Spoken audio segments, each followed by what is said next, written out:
Hello and welcome back to an episode of Generation Ochi. My name is American Ben. Why are there so few monsters in the second half of Sweet Home? Today, we answer that question. First, I'm so glad to be back with another video. I know this channel is new, but I already miss y'all. Look at what this guy Chris Dath said. He was hoping American Ben would do a video on Sweet Home. That's me. Anyway, I don't mean to get all sentimental here, but I'm a sentimental guy, and I really appreciate all of your support and comments, whether you've complimented or criticized me or even accused me of being an alien.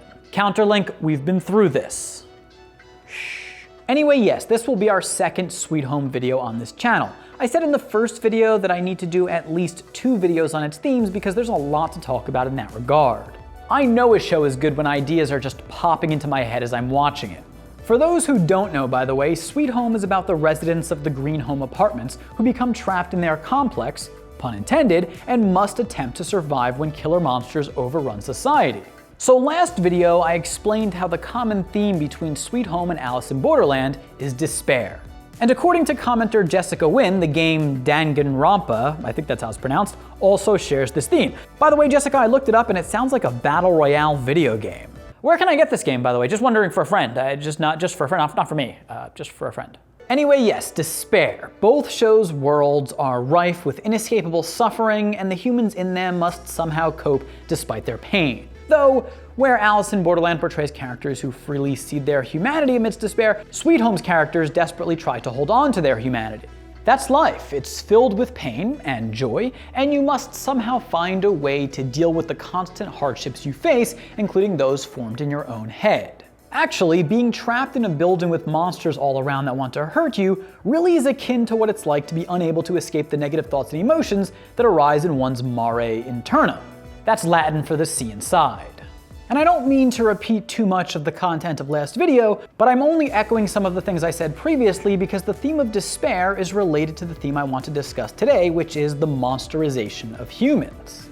Vis-a-vis the show, this theme can also be posed as the question, who are the real monsters? Which will help us answer our ultimate question of, where did all the monsters go? It's funny, I'm usually the guy who looks for the deep stuff in the content I watch. That's actually why I really enjoy Japanese and South Korean content. There's usually a lot to unpack from the movies and shows they're in, and they often avoid the facile, ham-fisted political messaging rife in Western movies and shows. Now this all said, re-thematic depth, I like to have fun when I watch things as well. The Host, for instance, is a hell of a lot of fun. And when Sweet Home started out, it was a lot of fun too. Well, actually, the girl eating the cat and knocking on the door scared the hell out of me, but to be fair, I'm especially weak. But after that, it was really fun. The monsters were cool and colorful. One person on Generation Film said they gave him a Resident Evil vibe, and I definitely see that. After episode 2 or 3, I was kind of just content to sit back and enjoy an entire series filled with these colorful, freaky creatures popping out from all over the place. Anyway, yeah, I was okay with what Sweet Home started out as, so I didn't see the narrative shift coming. About halfway through the series, all of a sudden I was like, wait, when did this show become a compelling human-centered drama? And with the newfound emphasis on the characters and dialogue, the monsters disappeared from view somewhat, though to be fair, never entirely. Now, I actually didn't mind the shift. I loved the show's evolution. It elevated it from silly horror fest to thought-provoking treatise, but I do know that some people were disappointed in the lack of monsters in the latter half of the series. While watching the series and putting these videos together, I've been to the Sweet Home Wikipedia page many times to look up character names. If you watched my general review of Sweet Home on Generation Films, then you know that I even went as far as to ask my friend in South Korea to pronounce this guy's name for me. An Gil-seop. Because a word spelled S-E-O-B seemed like it was impossible to pronounce. And I wanted to be respectful and take the time to try and get it right. Or at least as right as I can, albeit I'm still butchering pronunciations here like this guy does left arms. So anyways, on the Wikipedia page, I noticed this little paraphrased quote from director Lee Young-bak. He basically stated that he knows some of the viewers were anticipating more gore, but he hopes they will understand why monsters were absent from some parts of the drama. Mr. Lee, first of all, great freaking job, man. Love you. Secondly, yeah, I think I have a thematic take on why the monsters went bye-bye. Budget, duh bro. Fine, but just hear me out anyway. The monsters didn't disappear. We just have preconceived notions about what monsters are supposed to look like. The word monster itself is a very broad term. It has tons of definitions. Sure, it can mean something inhuman, big, ugly, and grotesque, but we also use the term in our society to describe someone who does wicked things. We humans are capable of doing monstrous things, and it's the despair we talked about in the last video that tempts us to let the monster go free. 괴물이 모든 내 탓이라고 어쩌면 괴물이 되어버리는 날지도 나을지도 모른다. See, the monsters in Sweet Home are all human. No, I mean throughout the whole series, they all start out as humans, right? And they only turn into monsters due to their hidden desires. Were these so-called monsters the way we see them ever really extant? Or were they just symbolic manifestations of the monsters we hold inside? Fair question, no? Let me repeat. The humans were always the monsters. These people stuck in the Green Home apartments often hurt each other without any need to morph into some different monstrous form. Yoon Jae hurts children. Didn't need a so-called monster for that, and it's his evils that bring out the monster in Sang-wook, as this supposed gangster inflicts violence upon Senor Creepo. Or what about An Sun-young, the woman who has long been abused by her husband, yet a monster himself? She displays a monstrous rage, which she justifiably directs at her husband. A rage born of no disease. Oh no, the show is very careful to call monsterization a curse. Because the fear in man that engenders rage and the monster within is a blight with which all humans are eternally endowed. You might have noticed that the characters in the show actually spend equal or more time reminding each other not to do bad things to one another as they do cautioning each other about the quote-unquote monsters. Part of surviving despair and maintaining one's humanity through it is holding back the monster within you like Cha Eun-soo does. We all let it out sometimes, even nice people. The question is, how much and how often? It's only human to lose yourself here and there, but if you don't learn or try to do better, then the monster only gets worse. The first time the group votes on exiling one of the infected characters, Cha Eun-soo, the result is a tie.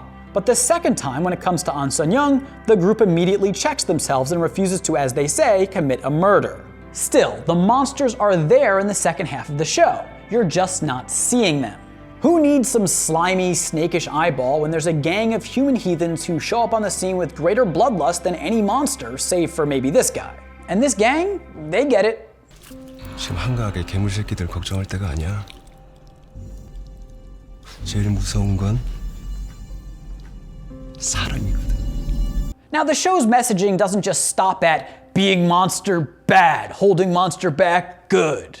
There's plenty of implication that sometimes letting the monster out can be useful. After all, they try to harness Cha Eun-soo's power in order to fight other monsters. Surely, without Hyun-soo letting his beast out, Umi-young, another character with powers like Hyun-soo, could have killed everyone. Umi-young tries to convince Hyun-soo that it's humans who are the monsters, and who will never allow people like them to coexist in human society. And what's most disturbing about what Umi-young says is that he seems to have somewhat of a point. The characters eventually kill the goo monster even though it hadn't hurt anyone. It even saved one of the children. There was more condemnation of Sang-wook for killing a child predator than there was for the characters killing a seemingly harmless monster. The characters' fear of monster-looking things is just too great for them to be able to avoid taking monstrous action. So who are the monsters? Protein Boy, the Green Home tenants, or maybe the military who perhaps is spilling the most blood of all? Again, I don't think the show is intending to just simply say, humans are the real monsters, but it does want us to think about how little self-awareness we have sometimes about the horrible things we do to each other. I mean, throughout human history, people have feared ghosts, witches, monsters, and gods, despite not a single shred of direct evidence that any of those things exist. Meanwhile, humans have been torturing each other since the dawn of man. We don't need monsters, asteroids, or hurricanes for harm to be inflicted upon us. We will happily do it to each other and never even notice that we're doing anything wrong. I'll prove it to you. Remember the first scene of the series which depicts Cha Eun-soo leaving Green Home? What did you think to yourself when you first saw this scene? I'm gonna guess that a lot of you thought nothing of the military firing at the possessed-looking demon walking toward them. You probably were even eager for them to take it down. Well, of course, we see this scene again in the last episode when it takes place chronologically, and it's just about the same scene. But this time we feel different. We are scared for Cha Eun-soo because we know him, we are connected to him. But before, we had no problem with him being murdered. Now imagine if we could somehow as humans offer the same empathy to people we don't know at all as we do to the ones we do. Perhaps then, there'd be less monsters in the world. But let me rephrase our question from earlier. Who in Sweet Home isn't the monster? Well, actually, though it's hard to say for sure, I think there is a bit of an answer to this question. I almost want to say this guy, Jae-hyun, but ultimately based on the show's own standard, it's her. But I don't know if I'm gonna do that video. Depends on how this one does. Anyways, that is the video. I hope you liked it. If you did, do give it a big thumbs up. Comment down below. I cannot wait to read all of your comments. Subscribe to this channel. We're building fast, but we need you on board. Hit that notification bell so you don't miss a damn thing. My name is American Ben. I'll catch you next time. Generation Ochi, peace.